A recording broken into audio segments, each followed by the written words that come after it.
सभापति महोदय कि आपने चर्चा की शुरुआत करने के लिए मुझे मौका दिया है। मैं शुरू में ही एक माफीनामे के साथ अपनी बात रखना चाहता हूं, और वो ये है कि अगर इस सत्र के बाद हमारे माननीय वित्त मंत्री जी उस तरफ चले जाते हैं बड़े घर में, तो आज जो मैं कहने जा रहा हूं उसके मेरे खिलाफ वो अपने मन में नहीं रखेंगे। कहीं मेरा भी सभापति महोदय कोई चांस वांस आ जाए तो मुझे खारिज नहीं करेंगे। आपके खिलाफ बहुत होगा। लेकिन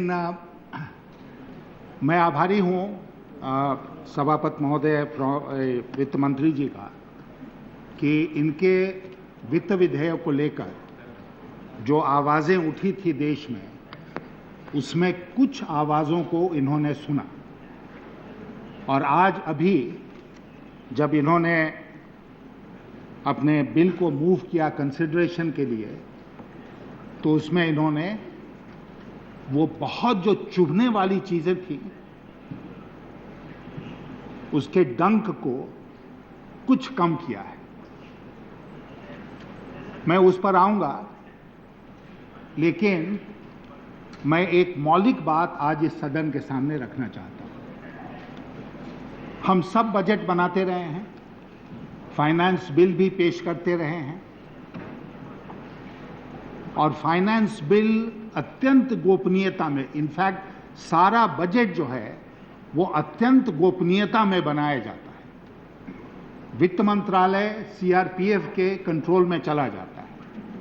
अगर वित्त मंत्री भी अपने तहखाने में जो प्रिंटिंग प्रेस है उसमें जाना चाहते हैं तो इनको भी सीआरपीएफ का पास लेके जाना पड़ता है, और जब निकलते हैं तो जाने का टाइम और निकलने का टाइम दोनों उसमें रिकॉर्ड होता है। आज के इस युग में बजट में इतनी गोपनीयता की क्या आवश्यकता है? अब अभी वित्त मंत्री जी ने जो बातें रखी हैं उसमें उन्होंने सुधार किया। जो प्रस्ताव उन्होंने यहां पर 16 मार्च को रखा था उसमें उन्होंने बदलाव किया है। तो मेरा सुझाव ये होगा कि इस गोपनीयता के चक्कर से हम लोग निकले, और बजट को देखिए, एक्सपेंडिचर बजट में कोई गोपनीय बात नहीं होती है। पहले से छपते रहता है अखबार में कि इस मंत्रालय को इतना मिल रहा है, इस मंत्रालय को इतना मिल रहा है, और उसमें अगर कोई खास बात सामने आ भी जाए तो मुझे लगता है कि सदन को, पार्लियामेंट को अपनी अवमानना उसको नहीं माननी चाहिए। और मैं बहुत जोर देके ये सुझाव रखना चाहता हूं इस सदन के सामने, क्योंकि ये सदन ही तय करेगा, अकेले सरकार नहीं तय करेगी, कि सारा बजट जिसमें फाइनेंस बिल भी शामिल है उसको वित्त मंत्री प्रस्ताव के रूप में इस सदन के सामने रखें, और जब इस सदन से उनको अनुमति मिल जाए तब उसको अंतिम रूप दिया जाए। क्यों?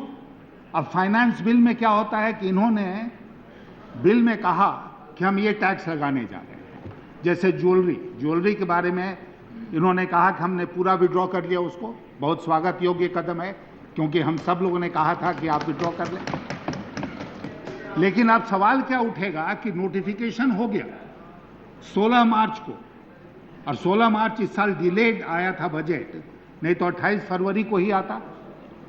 तो 16 मार्च से लेके आज 7 मई तक की जो अवधि है, उस अवधि में वो टैक्स लगेगा या नहीं लगेगा? क्योंकि आपके लोगों ने ये नोटिसेज इशू की, ज्वेलर्स हमारे पास आए, उन्होंने कहा यहाँ हम लोगों को नोटिस मिल गई है कि अपना खाता हमारे सामने पेश करो और टैक्स दो। ये हर साल के बजट में ये एक दिक्कत पेश आती है कि हम नोटिफिकेशन निकाल देते हैं, खास करके इनडायरेक्ट टैक्सेस का, कस्टम्स, एक्साइज, सर्विस टैक्स, और उसके बाद फिर सवाल ये उठता है कि ये जो अवधि है इसमें अगर आपने टैक्स वापस ले लिया तो इस टैक्स का भी रिफंड दीजिए। अगर उन्होंने टैक्स दे दिया है या नहीं दिया और आपने डिमांड रेज किया है तो ये होता है कि इसको माफ करो। इन सब कॉम्प्लिकेशन से, जटिलताओं से हमको मुक्ति मिल जाएगी यदि हम ये तय करें कि अगर कल 8 मई को हम ये बिल पारित करेंगे उन संशोधनों के साथ जो वित्त मंत्री जी लाएंगे हमारे सामने, तो उसके बाद से ये सब कुछ लागू होगा और उसी दिन से लागू नहीं हो जाएगा जिस दिन से हम बजट पेश करें। बहुत बढ़िया। मैं बहुत ये गंभीरता से सुझाव इस सदन के सामने रख रहा हूं ताकि हम इन चीजों से मुक्ति पाएं। और मैं वित्त मंत्री जी से आग्रह करूंगा, सरकार से आग्रह करूंगा कि वो इस पर गंभीरता से विचार करें और यदि अगले साल का बजट यही सरकार पेश करती है तो कम से कम ये मंत्री पेश नहीं करेंगे। नहीं, ये मंत्री तो नहीं पेश करेंगे, तो कम से कम ये इस सुधार के साथ अगला बजट पेश होगा। सभापति महोदय, 31 मार्च 2011 को जो क्वार्टर तिमाही समाप्त हुआ उसके आंकड़े जो लेटेस्ट हमारे पास हैं जीडीपी ग्रोथ के, तो उसमें ये 6.1% पर आकर रुक गया था। अब अगले तिमाही का क्या रहता है वो हम देखेंगे। मार्च का कोर सेक्टर ग्रोथ का फिगर जो आया है वो मात्र 2% है। Manufacturing sector growth till the month of February was 3.7% as against 8.7% in 2010-11. IIP growth was 3.5% as against 8.1% in the previous year. In March, exports came down by 5.7% over the same month last year. Fiscal deficit for the last year, which was projected at 4.6%, has gone up, according to the finance minister, to 5.9% of the GDP. In the current year, he has projected the deficit at 5.1% of GDP, और in absolute numbers ये जो घाटा है ये 5,13,590 करोड़ 5,13,590 करोड़ का ये घाटा सरकार के बजट का है इस साल का। जो हमारा चालू खाता है विदेशों के साथ, जिसको करंट अकाउंट डेफिसिट कहते हैं, वह बढ़ते बढ़ते 4.3% लास्ट क्वार्टर में चला गया था।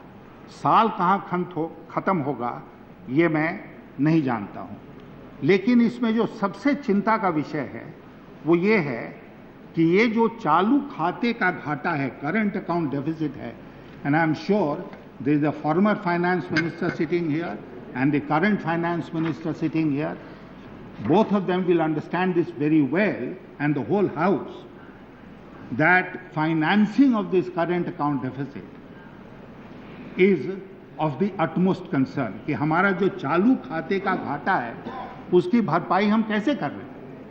और मुझे ये कहते हुए बहुत चिंता हो रही है कि जो आंकड़े मेरे पास हैं उसके अनुसार लगभग 70%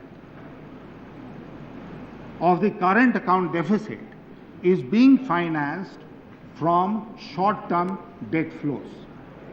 Short-term debt flows, ये पिछले साल 30% था। करंट अकाउंट डेफिसिट का 30% हम शॉर्ट टर्म डेट फ्लोज से, जो हम अल्पकालीन ऋण लेते हैं विदेशों से, उसके द्वारा हम पूरा कर रहे थे। अभी ये बढ़कर 70% सभापति जी हो गया है। Foreign currency assets as a percentage of GDP have gone down by March 2012 to 14%. It was 16% the previous year, and in 2007-8 it was 26% of the GDP. तो हमारे जो रिजर्व्स थे फॉरेन करेंसी का जो रिजर्व्स है, they have decline by $12.8 billion in recent year. $13 billion हमारा reserve कम हो गया। रुपए का जो हाल है हम सब जानते हैं डॉलर की तुलना में।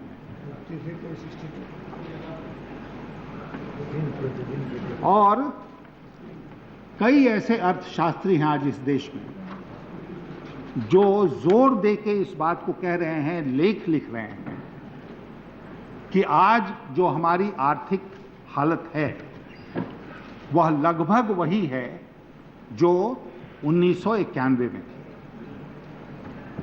आपके जितने इंडिसेस हैं, जितने सूचक हैं अर्थव्यवस्था के स्वास्थ्य के, वो सारे इस बात की ओर इशारा कर रहे हैं कि हम एक भारी संकट से जूझ रहे हैं आज के दिन। क्योंकि वित्त मंत्री जी ने बजट और फाइनेंस बिल उसके साथ उसी परिप्रेक्ष्य में, उसी कॉन्टेक्स्ट में रखा है, इसलिए ये बात सरकार के ध्यान में लाना, सदन के ध्यान में लाना हमारा फर्ज बनता है।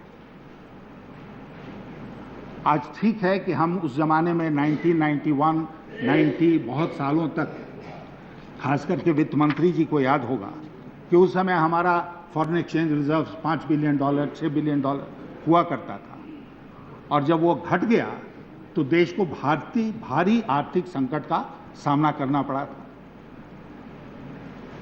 अब ये ठीक है कि हमारा अगर विदेशी मुद्रा का भंडार जो है वो $13 बिलियन भी घट जाए तो हम फिर भी सुरक्षित हैं आज के दिन, क्योंकि हमारा भंडार $300 बिलियन के ऊपर था। लेकिन सारे अर्थशास्त्री इस बात को कहते हैं कि खास करके वह विदेशी ऋण जो अल्पकालीन होता है, short term external debt, is even more dangerous than short-term external capital which comes to your stock market. और ये बड़ी भारी चिंता का विषय है। And once there is a drawdown on your reserves, तो हम कहाँ जाके रुकेंगे ये कहना मुश्किल होगा अगर वहाँ दबाव बनना शुरू हो।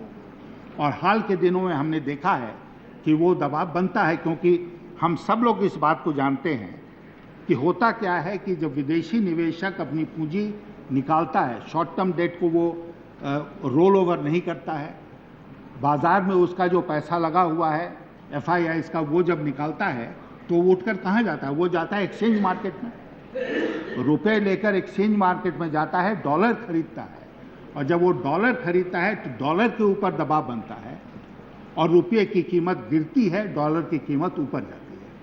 इसी के चलते आज हम देख रहे हैं कि रुपये के ऊपर दबाव बना है। 53.34 50 पैसा, 70 पैसा, इस रेंज में लगभग 54 रुपये आज के दिन डॉलर का भाव हो गया है। और इसका अपना एक प्रभाव है अर्थव्यवस्था के ऊपर, इसको हम कम करके नहीं आगे। और ये सब कुछ हो रहा है सभापति महोदय इस बात के बावजूद कि RBI एक्सचेंज मार्केट में हस्तक्षेप कर रही है। और ये जो हमने आंकड़ा दिया कि $13 बिलियन रिजर्व हमारा कम हो गया है, इसका मतलब कि RBI ने डॉलर में बाजार में जाकर डॉलर खर्च किया कि रुपये की कीमत स्टेडी रहे। अब हम सबको बहुत अफसोस हुआ था कि हम 2009 में चुनाव हार गए, हमारी सरकार नहीं बनी। लेकिन कभी कभी मैं सोचता हूं कि अगर बन गई होती सरकार 2009 में और हम वहां बैठे होते जहां सरकार बैठी है आज, और वो यहां बैठे होते और यही हाल होता अर्थव्यवस्था का, तो आज हमारे ऊपर कितना भयानक आक्रमण होता कि हमारे समय में देखिए हमने 10% तक, 9.8% तक हम ग्रोथ रेट ले गए, और आपने ग्रोथ रेट को कितना कम कर दिया, 6% पर आ गया। कितना फिस्कल डेफिसिट बढ़ा दिया आपने, कितना ये कर दिया, कितना हेन तेन कर दिया, अर्थव्यवस्था को चौपट कर दिया। ये आरोप मेरे ऊपर लगता, और इसीलिए कभी कभी हमारा गम कम होता है कि हम 2009 का चुनाव हार गए, और these people have been left to stew in their own juice. जो गड़बड़ करके चिदम्बरम साहब गए, आज उसको प्रणब मुखर्जी भुगत रहे। प्रणब मुखर्जी की गलती नहीं है, वित्त मंत्री जी। क्यों? क्योंकि अगर मैं कहूं कि when was the original sin committed, the original sin was committed in the year 2008-9। मैं कई बार इस बात को इस सदन में कह चुका हूं कि उस समय के वित्त मंत्री महोदय ने अपने बजट के घाटे को अचानक साल के अंत में बल्कि 2 लाख करोड़ रुपए से बढ़ा दिया। अगर मुझे फिगर याद है सही, 1,30,000 करोड़ के आसपास उन्होंने कहा बजट में कि यह फिस्कल डेफिसिट होगा, और हमने समाप्त किया। जब वर्ष समाप्त हुआ तो वो फिस्कल डेफिसिट बढ़ के 3,40,000 करोड़ या कितने पर चला गया। 2 लाख करोड़ साल के अंतिम महीनों में खर्च हुआ। और जब हम इतना ज्यादा तरलता, जिसको लिक्विडिटी कहते हैं, मुद्रा बाजार में भेजेंगे, आज अनेक अर्थशास्त्री इस बात को जोर देके कह रहे हैं कि जो हमने उस समय लिबर्टी लिया, जो फिस्कल डेफिसिट के साथ हमने मजाक किया, उसी का नतीजा है कि आज तक हम उसको वापस पटरी पर नहीं ले आए। 2008-9, 9-10, 10-11, 11-12, 12-13, 5 साल से हम जूझ रहे हैं इसके खिलाफ। और मैं कहता हूं कि ये कोई बहुत बड़ा अर्थशास्त्री, मैं अर्थशास्त्री नहीं हूं, और इसीलिए मैं अर्थशास्त्र को साधारण भाषा में समझता हूं और साधारण भाषा में समझाने का भी प्रयास करता हूं कि अगर आप 5 लाख करोड़, 6 लाख करोड़ इतने का घाटा बजट में होगा, और आप जाके बाजार से उस ऋण को लेंगे, तो कहीं ना कहीं उसका असर अर्थव्यवस्था के ऊपर पड़ेगा कि नहीं पड़ेगा। क्यों हम लोगों ने fiscal responsibility and budget management act parliament से पास कराया? इसलिए कराया कि जैसे किसी परिवार को यह फ्रीडम नहीं है कि वो रोजमर्रे का खर्चा जो है वो ऋण लेके चलाए, उसी तरह ये सरकार को भी फ्रीडम नहीं है कि जब चाहो तो जितना चाहो उतना कर्जा ले लो बाजार से और अर्थव्यवस्था को चौपट कर दो। Fiscal Responsibility and Budget Management Act was thrown out of the window. A serious act passed by this House and the other House, by the Parliament of India, was reduced to naught by the government, the result of which we are witnessing today. अब हम लोग जानते हैं सभापति महोदय कि आज की जो आधुनिक अर्थव्यवस्था है, जिसमें भारत भी है, यह आधुनिक अर्थव्यवस्था आंकड़ों पर तो चलता ही है, लेकिन भावनाओं पर नहीं चलता है। Sentiment is a very very important factor in any economy today, और अगर सेंटिमेंट पर आघात होगा तो उसका असर भी अर्थव्यवस्था के ऊपर देखने को मिलेगा। और आज मुझे कहने में कोई संकोच नहीं है कि there is a gloom and doom scenario. Gloom and doom, और मैं बताता हूं कैसे। अभी शरद यादव जी आज 0R में और सारा सदन इस तरफ, उसके पहले 30 अप्रैल को मैं था इसी सदन में जब शरद जी ने इसके पहले वो प्रश्न उठाया था। Leader of opposition Sushma ji ने बोरों का सवाल पहले भी उठाया था, आज भी उठाया, और इन्होंने जो किसानों की हालत है उसकी तरफ इस सदन का ध्यान आकृष्ट किया।